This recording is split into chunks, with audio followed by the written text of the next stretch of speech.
Regarde autour de toi. Vraiment. Prends une seconde. Ta vie ressemble-t-elle à ce que tu avais imaginé? Ou bien as-tu l'impression de naviguer dans un océan de tâches inachevées, de projets abandonnés, de promesses que tu t'es faites à toi-même et que tu n'arrives jamais à tenir? Si tu n'imposes pas d'ordre à ta vie, tu récolteras un chaos que tu n'as pas choisi. Et ce n'est pas parce que tu es faible. Loin de là. C'est simplement parce que tu n'as jamais défini les règles de ton propre jeu.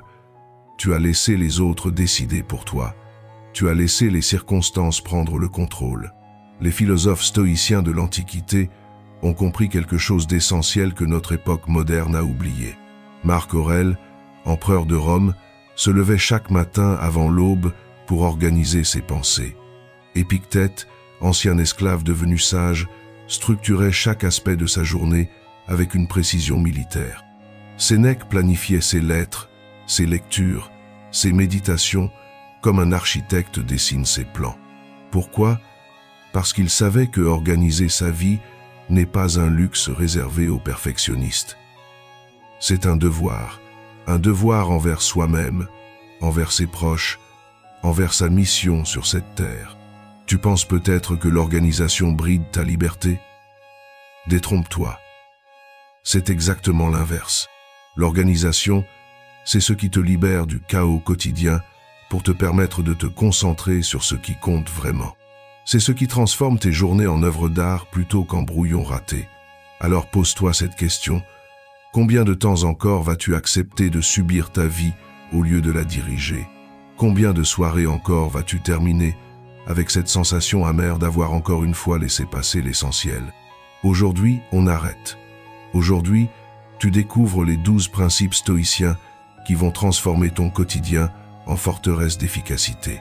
Prépare-toi, parce que ce voyage va secouer tes habitudes. Première leçon, organise ton esprit chaque matin. Imagine ton esprit comme une chambre. Chaque nuit, tes rêves, tes angoisses, tes pensées parasites s'y accumulent comme des vêtements jetés au hasard. Tu peux soit te lever et foncer tête baissée dans ta journée avec ce bordel mental, soit prendre 10 minutes pour remettre de l'ordre. Les stoïciens avaient une règle d'or, jamais d'action sans préparation mentale. Marc Aurèle notait dans ses pensées pour moi-même. Au lever du jour, quand tu as de la peine à te réveiller, aie cette pensée à ta disposition. C'est pour faire œuvre d'homme que je m'éveille. Mais concrètement, comment organiser ton esprit chaque matin? D'abord, le silence. Pas de téléphone pendant les 15 premières minutes de ta journée. Ton cerveau a besoin de démarrer en douceur. Pas d'être bombardé par les notifications, les news anxiogènes, les messages de gens qui veulent quelque chose de toi. Ensuite, l'écriture. Sors un carnet, un bout de papier, n'importe quoi. Écris 3 choses. Ce que tu ressens maintenant, ce que tu veux accomplir aujourd'hui, et un rappel de ce qui compte vraiment dans ta vie. Pas besoin de phrases parfaites, juste de l'honnêteté brute. Enfin, la respiration. 3 inspirations profondes, pas pour faire du yoga ou méditer dans tous les sens, simplement pour ancrer ton attention dans l'instant présent, pour dire à ton système nerveux, on y va, mais on y va posément. Cette routine de 10 minutes n'est pas négociable. C'est ta fondation quotidienne. Sans elle, tu construis ta journée sur du sable. Avec elle, tu la construis sur du roc. Et crois-moi, quand les tempêtes arrivent, et elles arrivent toujours, tu sentiras la différence. Tu te demandes peut-être si ça vaut vraiment le coup de se lever 10 minutes plus tôt. Laisse-moi te retourner la question. Est-ce que ça vaut le coup de passer une journée de plus dans le brouillard mental? L'esprit organisé, c'est comme un bureau bien rangé. Tu sais où tout se trouve, tu perds moins de temps à chercher, tu peux te concentrer sur l'essentiel. Mais un esprit chaotique, c'est l'assurance de prendre des décisions bancales toute la journée. Alors demain matin, teste. Lève-toi, organise ton esprit et observe la différence. Parce que maintenant, on va voir comment distinguer ce qui mérite ton énergie de ce qui la gaspille. Deuxième leçon. Classe ce qui dépend de toi et ce qui ne dépend pas de toi. Voici la vérité que personne ne veut entendre. Tu gaspilles 80% de ton énergie mentale sur des choses que tu ne peux pas contrôler. Et pendant ce temps, les 20% sur lesquels tu as réellement prise, tu les négliges. Épictète l'avait formulé avec une simplicité redoutable. Il y a ce qui dépend de nous et ce qui ne dépend pas de nous. Point. Pas de zone grise, pas d'exception, pas de oui, mais dans ce cas particulier. Cette distinction, c'est le scalpel qui va séparer ta puissance de ton impuissance. Prends une feuille, trace une ligne au milieu. À gauche, écris « Ceux qui dépendent de moi ». À droite, « Ceux qui ne dépendent pas de moi ». Maintenant, sois brutal dans ton tri. Ce qui dépend de toi, tes efforts, tes choix, tes réactions, tes habitudes, ton travail, ta discipline, ta manière de parler aux gens, ce que tu lis, ce que tu manges, l'heure à laquelle tu te couches, bref, tout ce sur quoi tu as une influence directe et immédiate. Ce qui ne dépend pas de toi, les réactions des autres, la météo, les embouteillages, les décisions de ton patron, l'économie mondiale, les résultats de tes efforts, l'opinion que les gens ont de toi, le passé, la mort, les maladies, les accidents, tout ce qui arrive indépendamment de ta volonté. Maintenant, regarde ta liste de droite. Combien de temps passes-tu chaque jour à t'angoisser, à ruminer, à te plaindre de ces éléments? Combien d'énergie perds-tu à vouloir que ton patron soit différent, que la politique change, que les gens te comprennent mieux? Cette énergie, c'est du carburant pur que tu brûles pour rien. Pire, c'est du carburant que tu ne mets pas dans ta colonne de gauche, là où tu pourrais vraiment faire bouger les choses. Le stoïcien ne se bat pas contre les moulins à vent. Il identifie ses leviers d'action et les actionne avec une intensité totale. Il ne gémit pas sur ce qu'il ne peut pas changer. Il sculpte ce qu'il peut transformer. Concrètement, arrête de lire les commentaires sur les réseaux sociaux s'ils t'énervent. Tu ne peux pas changer la bêtise humaine, mais tu peux choisir de ne pas la subir. Arrête de te plaindre du comportement de tes collègues et concentre-toi sur l'excellence de ton propre travail. Cette règle va révolutionner ta vie, mais seulement si tu l'appliques sans compromis. Chaque fois que tu sens la frustration monter, pose-toi la question « Est-ce que ça dépend de moi ?» Si la réponse est non, lâche prise immédiatement. Si c'est oui, agis. Et d'ailleurs, parlant d'action, il est temps qu'on aborde la structure qui va rendre tout ça possible au quotidien. Troisième leçon. Établis une routine stricte, puis rends-la sacrée. Ta routine, c'est ton armure contre le chaos du monde. Sans elle, tu es nu face aux imprévus, aux urgences factices, aux sollicitations permanentes de cette époque qui veut que tu sois disponible 24 heures sur 24. Les grands hommes de l'histoire avaient tous une routine implacable. Charles Darwin se levait à 7 heures, prenait son petit déjeuner seul, lisait son courrier, puis se promenait exactement 45 minutes avant de commencer à écrire. Tous les jours, pendant des décennies. Victor Hugo se levait à 6 heures, buvait 2 œufs crus, écrivait debout jusqu'à midi, puis partait déjeuner. Routine sacrée, résultat extraordinaire. Pourquoi ça marche? Parce que la routine élimine la fatigue décisionnelle. Tu n'as plus à réfléchir à ce que tu vas faire. Tu le fais, point. Ton cerveau peut se concentrer sur la qualité de l'exécution plutôt que sur le choix de l'action. Mais attention, on ne parle pas ici d'une routine molle, flexible, qu'on adapte selon l'humeur. On parle d'une structure de fer que tu respectes même quand tu n'en as pas envie. Surtout quand tu n'en as pas envie. Voici comment construire ta routine stoïcienne. D'abord, définis ton heure de réveil. Pas entre 7 heures et 8 heures selon la fatigue, 7 heures précises, ou 6h30, ou 5h45. Peu importe l'heure, mais elle doit être fixe et non négociable. Ensuite, planifie tes 3 priorités de la journée la veille au soir. Pas 10 objectifs flous, 3 actions concrètes et mesurables. Écris-les quelque part où tu les verras en te levant. Ces 3 priorités, c'est ton cap. Quoi qu'il arrive dans la journée, quelles que soient les interruptions, ces 3 choses doivent être accomplies. Puis, établis tes créneaux sacrés. 1 heure pour ton travail le plus important, sans téléphone, sans email, sans dérangement. 30 minutes pour lire quelque chose qui nourrit ton intelligence. 15 minutes pour faire le point sur ta journée le soir. Le piège, c'est de vouloir créer la routine parfaite dès le début. Commence simple. Réveil fixe, 3 priorités, un créneau sacré d'1 heure. Une fois que c'est ancré, tu pourras enrichir. Et surtout, rends cette routine sacrée. Sacrée, ça veut dire qu'elle passe avant tes envies, avant ton humeur, avant les demandes des autres. Tes amis veulent sortir pendant ton créneau de travail important? Désolé, je ne peux pas. Ton téléphone sonne pendant ton heure de lecture? Tu ne décroches pas. Les gens vont te prendre pour un maniaque au début. Laisse-les.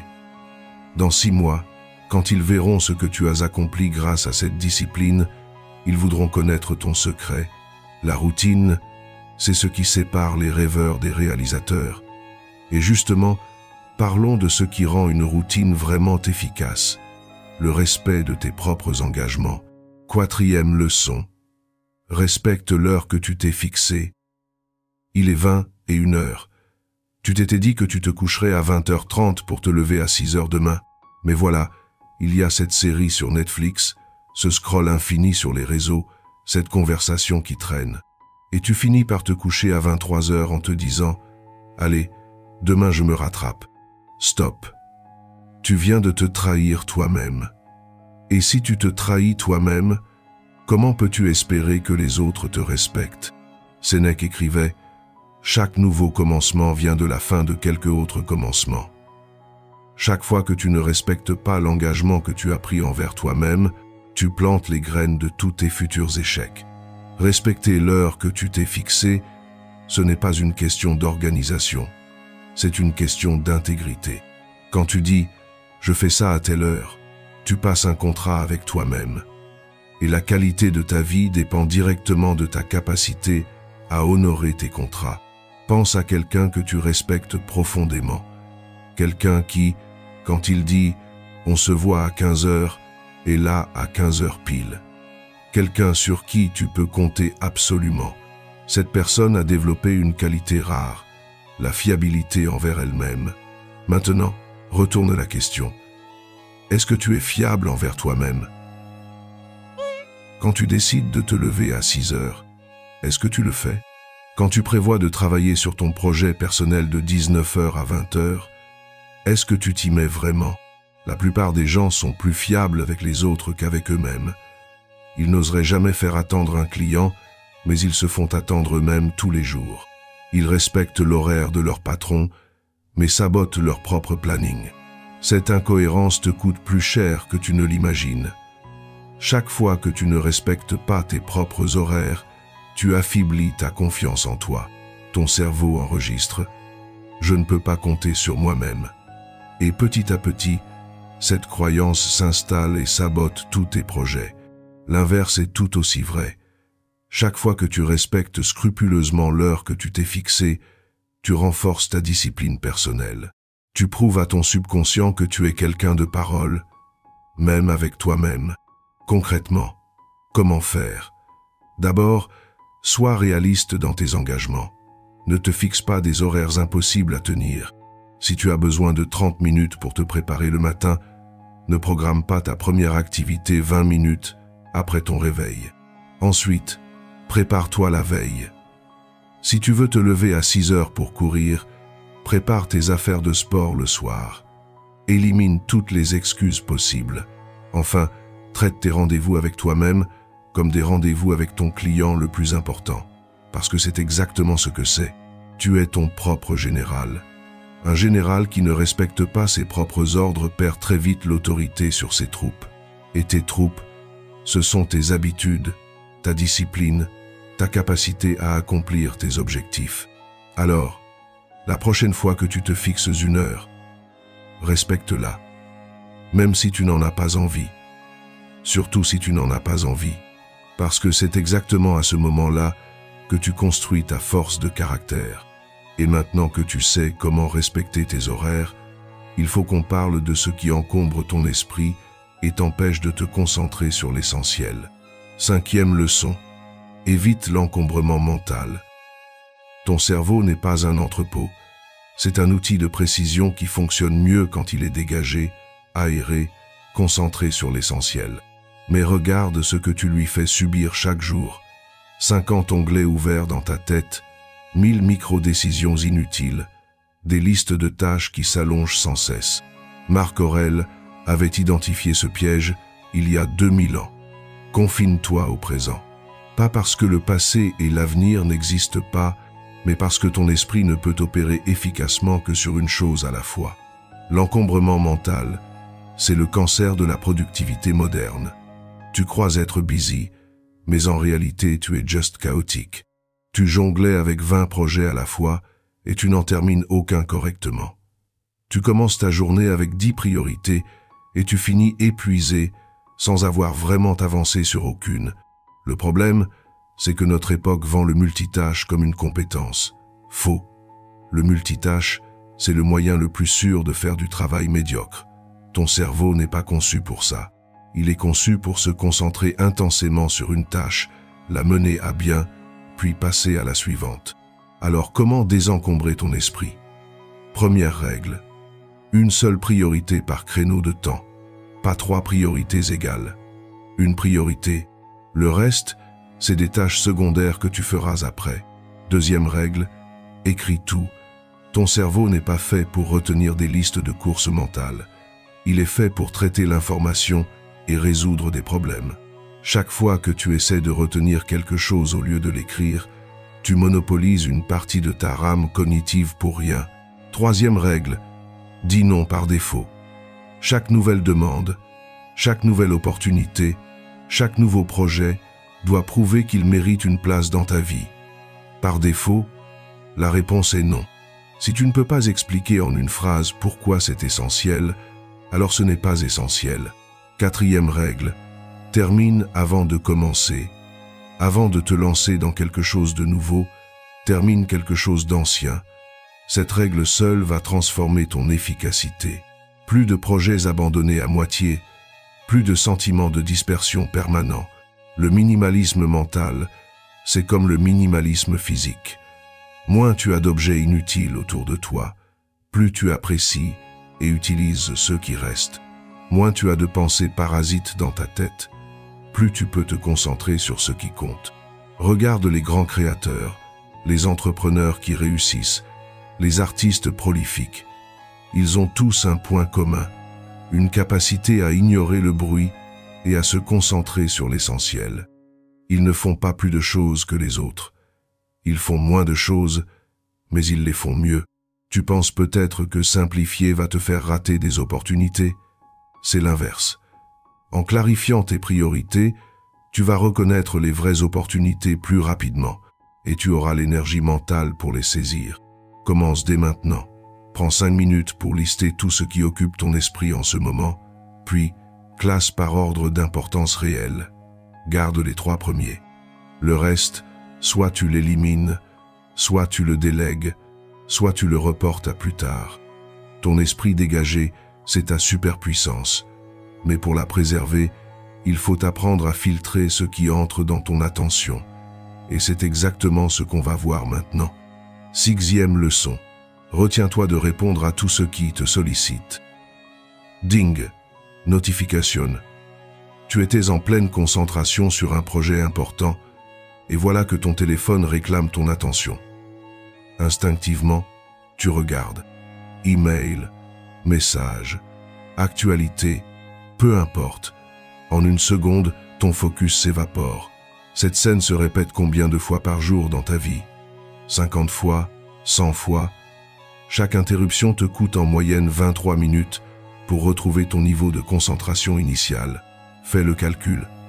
Tu passes ta journée à essayer de retrouver ta concentration. Épictète était formel. Tu n'as pas été créé pour les notifications.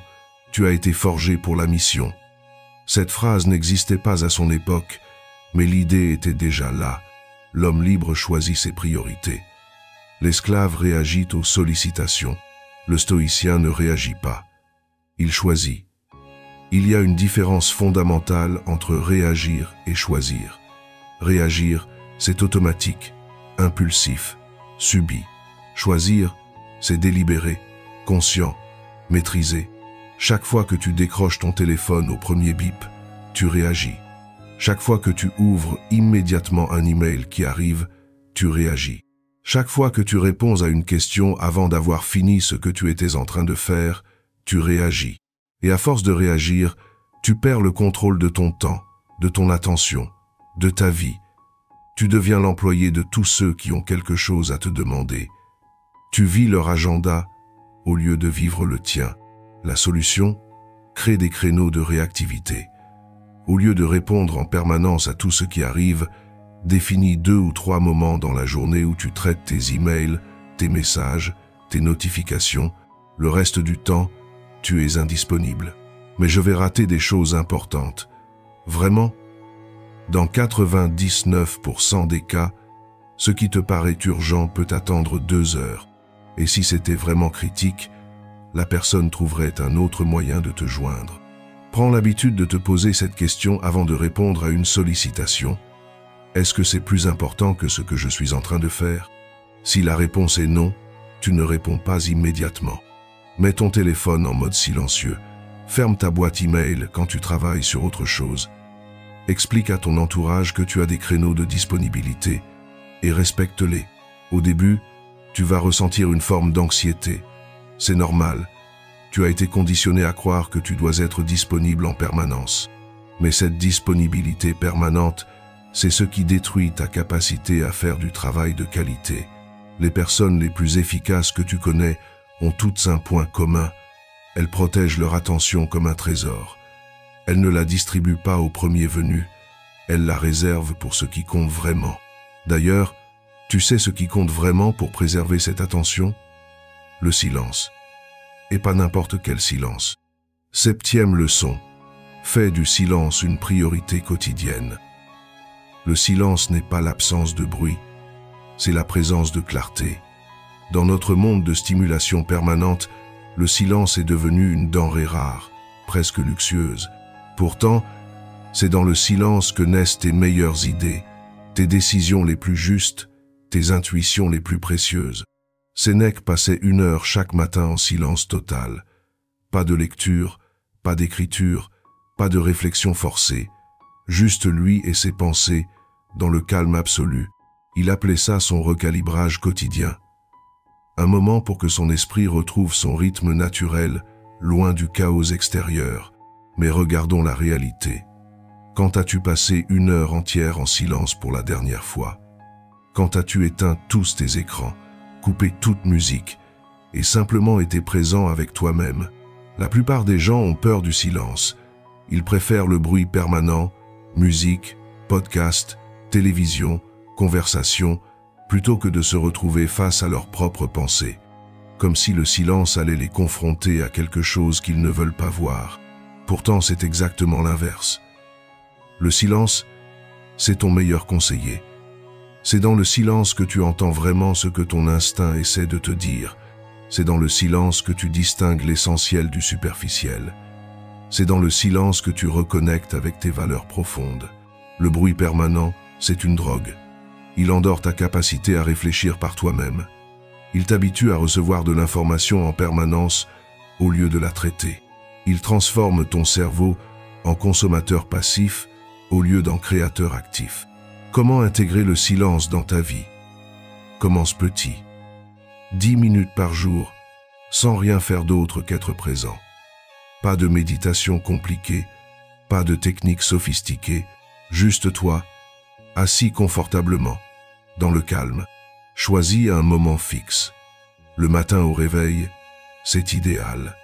Ton esprit est encore calme, pas encore pollué par les sollicitations de la journée, ou bien le soir, pour digérer les événements et retrouver ton centre. Au début, tu vas être surpris par le nombre de pensées qui traversent ton esprit. C'est normal. Ton cerveau va essayer de te distraire, de te faire penser à tes tâches, à tes soucis, à 1000 choses. Laisse passer. Ne lutte pas contre, mais ne t'y accroche pas non plus. Le silence, c'est un muscle. Plus tu l'exerces, plus il devient puissant. Après quelques semaines de pratique quotidienne, tu vas commencer à ressentir les bénéfices. Clarté mentale, réduction du stress, meilleure décision, créativité accrue. Et surtout, tu vas développer ce que les stoïciens appelaient l'autorité intérieure. Cette capacité à rester centré quoi qu'il arrive autour de toi, à garder ton calme dans la tempête, à prendre des décisions depuis ton cœur plutôt que depuis tes émotions. Le silence quotidien, c'est ton refuge, c'est ton point de recharge. C'est ce qui te permet de naviguer dans le bruit du monde sans y perdre ton âme. Mais le silence ne suffit pas si ton environnement physique ressemble à un champ de bataille. Et c'est exactement ce qu'on va corriger maintenant. 8e leçon, désencombre ton environnement physique. Ton environnement te parle. Il te murmure des messages subliminaux toute la journée. Un bureau encombré te dit « Tu es débordé, désorganisé, tu ne maîtrises rien ». Un espace propre et ordonné te dit « Tu as le contrôle, tu sais où tu vas, tu es maître de ton domaine ». Ce que tu vois t'influence plus que tu ne le crois. Ton cerveau traite en permanence les informations visuelles de ton environnement. Chaque objet mal rangé, chaque pile de papier qui traîne, chaque câble qui serpente est une micro-distraction qui pompe une petite partie de ton énergie mentale. Les neurosciences l'ont prouvé, un environnement désordonné augmente le niveau de cortisol, l'hormone du stress. Ton corps réagit au chaos visuel comme à une menace. Résultat, tu es plus fatigué, moins concentré, plus irritable. Marc Aurèle vivait dans des palais somptueux, mais sa chambre personnelle était d'une simplicité monacale. Une table, un lit, quelques livres soigneusement rangés. Il avait compris que le luxe véritable, ce n'est pas d'avoir beaucoup d'objets, c'est d'avoir exactement ce dont on a besoin, organisé parfaitement. Regarde autour de toi maintenant. Ton bureau ressemble à quoi? Ta chambre? Ta voiture? Est-ce que ces espaces t'inspirent la sérénité et l'efficacité, ou est-ce qu'ils ajoutent du stress à ta vie? Le désencombrement, ce n'est pas du ménage, c'est un acte de pouvoir. Chaque objet que tu gardes dans ton environnement doit avoir une fonction claire et une place définie. Sinon, il n'a rien à faire là. Commence par ton bureau ou ton espace de travail. Vide tout, complètement. Puis ne remets que ce que tu utilises vraiment au moins une fois par semaine. Le reste, range-le ailleurs ou élimine-le. Chaque stylo, chaque document, chaque objet doit avoir sa place attitrée. Cette règle s'étend à tout ton environnement. Ta garde-robe, garde seulement les vêtements que tu portes vraiment et qui te font sentir bien.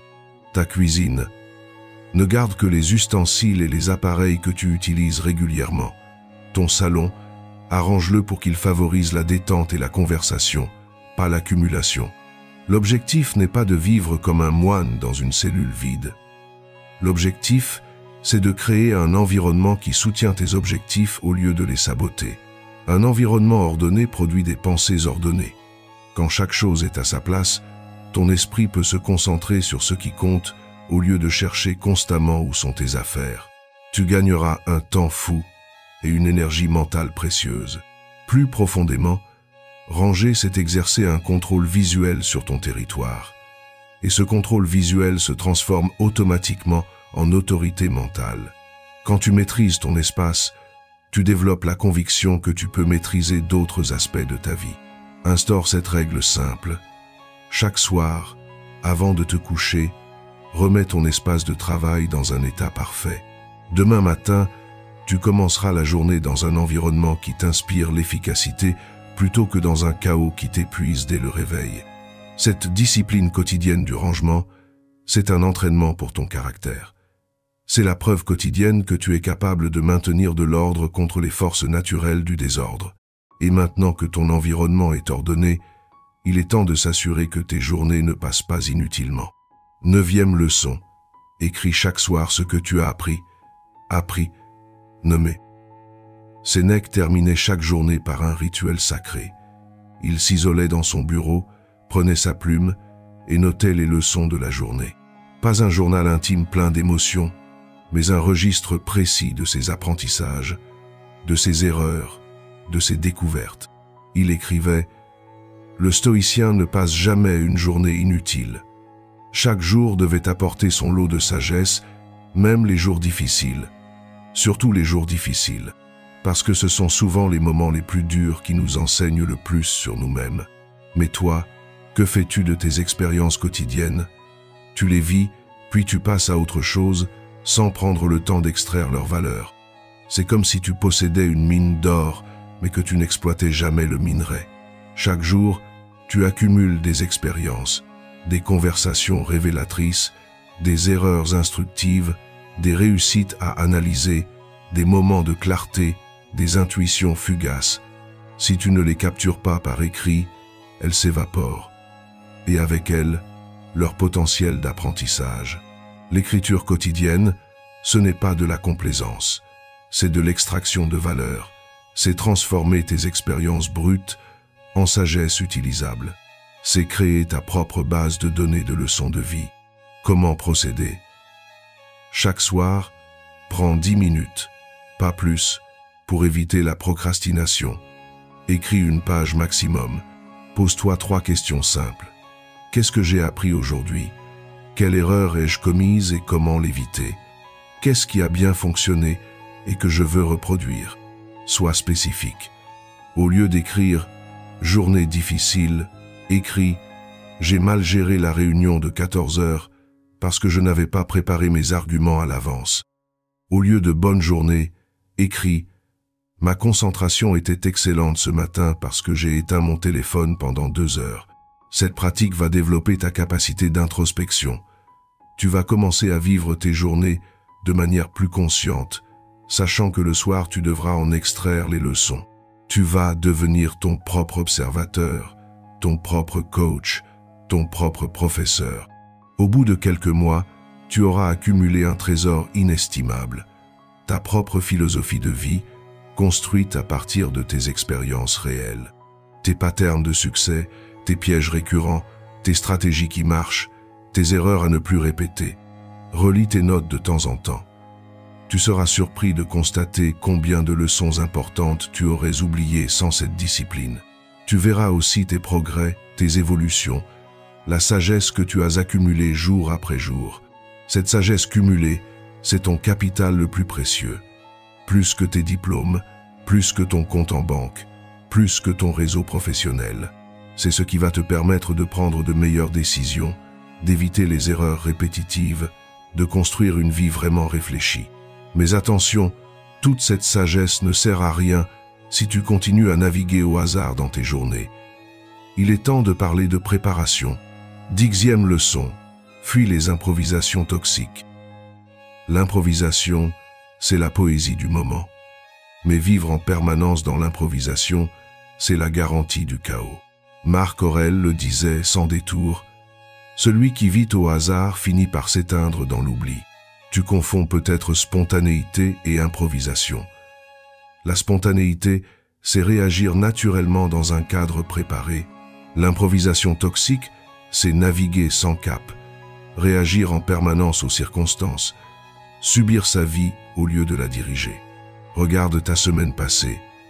Combien de décisions importantes as-tu prises sur le moment, sans réflexion préalable? Combien de « oui » as-tu dit par automatisme? Combien de situations as-tu subies parce que tu ne les avais pas anticipées? Cette habitude de l'improvisation permanente te coûte une énergie folle. Chaque décision prise dans l'urgence pompe ta réserve de volonté. Chaque situation non préparée te force à utiliser ton énergie mentale pour des micro-décisions, au lieu de la consacrer à ce qui compte vraiment. Les stoïciens étaient des maîtres de la préparation mentale. Ils pratiquaient ce qu'ils appelaient la préméditatio malorum, visualiser à l'avance les difficultés possibles pour ne pas être pris au dépourvu. Pas du pessimisme, de la préparation intelligente.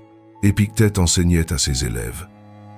Avant de sortir de chez toi le matin, pense à ce qui peut arriver pendant ta journée. Prépare tes réponses. Définis tes priorités. Ne laisse pas le hasard décider à ta place. Concrètement, comment arrêter l'improvisation toxique? D'abord, planifie ta semaine le dimanche soir. Pas seulement tes rendez-vous, mais tes priorités, tes objectifs, tes créneaux de travail importants. Visualise le déroulement idéal de chaque journée. Ensuite, prépare tes réponses standards aux demandes récurrentes. Tu peux me rendre ce service? Laisse-moi vérifier mon planning et je te dis ça demain. Tu viens boire un verre ce soir? J'ai déjà quelque chose de prévu. On peut caler ça la semaine prochaine? Anticipe les obstacles probables. Si tu sais que tu as tendance à procrastiner sur certaines tâches, prépare des stratégies à l'avance. Si tu sais que certaines personnes ont tendance à te faire perdre du temps, définis à l'avance comment gérer ces interactions. Cette préparation ne va pas transformer ta vie en programme rigide. Au contraire, elle va te donner la liberté de réagir intelligemment aux imprévus au lieu de les subir passivement. Un pilote d'avion ne improvise pas son vol. Il prépare son plan de vol, vérifie la météo, anticipe les problèmes possibles. Mais quand un imprévu survient, il peut réagir efficacement parce qu'il a une base solide. Ta vie mérite la même approche professionnelle. Prépare tes journées, anticipe les difficultés, définis tes réponses à l'avance. Puis, quand les vrais imprévus arrivent, tu auras l'énergie et la clarté mentale pour les gérer brillamment. D'ailleurs, cette préparation doit s'étendre à un domaine que beaucoup négligent complètement, les relations humaines. 11e leçon. Structure tes relations. Tu laisses entrer qui dans ton temps et pourquoi? Ces deux questions vont révolutionner ta vie sociale si tu prends le temps d'y répondre honnêtement. Tes relations ne sont pas le fruit du hasard. Elles sont le résultat de tes choix, conscients ou non. Et si tu ne choisis pas consciemment qui mérite ton temps et ton énergie, d'autres vont choisir à ta place. Résultat, tu te retrouves entouré de gens qui pompent ton énergie au lieu de la nourrir. Sénèque était impitoyable sur ce sujet. Dis-moi qui tu fréquentes, je te dirai qui tu deviens. Il ne parlait pas de snobisme ou d'élitisme. Il parlait d'influence. Chaque personne que tu fréquentes régulièrement influence tes pensées, tes habitudes, tes décisions, tes ambitions. Fais l'inventaire de tes relations actuelles. Classe les gens de ton entourage en 3 catégories. Ceux qui t'élèvent, ceux qui sont neutres et ceux qui te tirent vers le bas. Sois brutal dans ce classement. Ne laisse pas l'affection ou l'habitude brouiller ton jugement. Ceux qui t'élèvent, ce sont les gens après qui tu te sens plus intelligent, plus motivé, plus confiant. Ceux qui te challengent positivement, qui t'inspirent, qui croient en tes projets. Ces personnes, tu dois les cultiver, les voir plus souvent, leur donner plus de place dans ta vie. Ceux qui te tirent vers le bas, ce sont les éternels pessimistes, les jaloux, les gens qui se plaignent sans cesse, qui sabotent tes projets, qui te font douter de tes capacités. Ces personnes, tu dois les éloigner progressivement de ta vie, pas par méchanceté, mais par préservation. Le stoïcien filtre sans s'excuser. Il n'est pas obligé de justifier ses choix relationnels. Il n'est pas tenu d'être disponible pour tout le monde sous prétexte que c'est de la politesse. Il protège son énergie et son temps comme des ressources précieuses. Concrètement, arrête de dire oui automatiquement aux invitations qui ne t'apportent rien. Arrête de maintenir des relations par pure habitude ou culpabilité. Arrête de subir les gens toxiques sous prétexte que ça se fait de les écouter.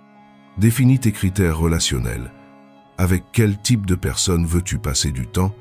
Quelles valeurs doivent partager tes amis proches? Quels comportements es-tu prêt à tolérer? Et lesquels sont rédhibitoires? Structure aussi tes interactions. Au lieu de subir les appels et les messages quand ils arrivent, définis des créneaux pour tes relations sociales. Prévois du temps de qualité avec les gens qui comptent, plutôt que de disperser ton attention sociale dans des micro-interactions permanentes. Et surtout, investis consciemment dans les relations qui méritent d'être développées. Prends des nouvelles régulièrement, propose des activités, montre de l'intérêt sincère pour leurs projets. Les bonnes relations se construisent, elles n'arrivent pas par magie. Cette approche consciente de tes relations va transformer la qualité de ta vie sociale. Moins de relations, mais des relations plus profondes et plus enrichissantes. Moins de temps perdu, plus de connexions authentiques. Mais toute cette structuration, toute cette organisation, n'a de sens que si tu gardes en tête une vérité fondamentale sur le temps. 12e leçon. Considère chaque minute comme une offrande sacrée. Tu ne manques pas de temps, tu le gaspilles. Cette phrase va peut-être te déranger, mais elle est vraie. Tu as exactement le même nombre d'heures dans ta journée que Marc Aurèle, que Léonard de Vinci, que Marie Curie, que tous les grands accomplisseurs de l'histoire. La différence, ce n'est pas la quantité de temps disponible, c'est la qualité de ton rapport au temps. Est-ce que tu traites chaque minute comme un cadeau précieux et non renouvelable? Ou est-ce que tu la dilapides comme si tu en avais un stock infini? Marc Aurèle écrivait dans ses pensées « Ce n'est pas la mort qu'un homme devrait craindre, mais il devrait craindre de ne jamais commencer à vivre. » Commencer à vivre, c'est commencer à honorer le temps qui t'est donné. Chaque minute bien utilisée est un acte de résistance contre l'effondrement, résistance contre la médiocrité ambiante, contre la facilité, contre la tentation de laisser couler. Chaque minute où tu choisis consciemment ce que tu fais au lieu de subir ce qui t'arrive, tu affirmes ta liberté. Mais qu'est-ce que ça veut dire concrètement? Traiter le temps comme une offrande sacrée. D'abord, arrête de dire « je n'ai pas le temps ». Tu as le temps. Tu choisis simplement de le consacrer à autre chose. Cette nuance change tout dans ton rapport à tes priorités. Ensuite, élimine les activités qui ne t'apportent rien. Combien d'heures passes-tu chaque semaine sur les réseaux sociaux sans but précis, devant des séries qui ne t'enrichissent pas, dans des conversations qui tournent en rond? Ce temps-là, c'est du temps de vie pur que tu ne récupéreras jamais. Développe ce que les stoïciens appelaient l'urgence tranquille, une conscience aiguë de la valeur du temps, mais sans stress ni précipitation. Chaque action menée avec intention, chaque choix pesé, chaque minute investie plutôt que dépensée. Avant de commencer une activité, pose-toi cette question. Comment cette prochaine heure va-t-elle contribuer à ma vie, à mes objectifs, à mon développement? Si tu ne trouves pas de réponse satisfaisante, change d'activité. Crée des rituels qui sacralisent ton temps. Commence ta journée en définissant tes 3 priorités. Termine-la en évaluant comment tu as utilisé tes heures. Entre les deux, reste conscient de tes choix temporels. Le temps bien utilisé produit un sentiment de satisfaction profonde. Pas le plaisir superficiel de la distraction, mais la satisfaction durable de l'accomplissement. Le soir, au lieu de te sentir vide et fatigué, tu te sens rempli et fier. Cette approche sacrée du temps va transformer ta relation à la productivité.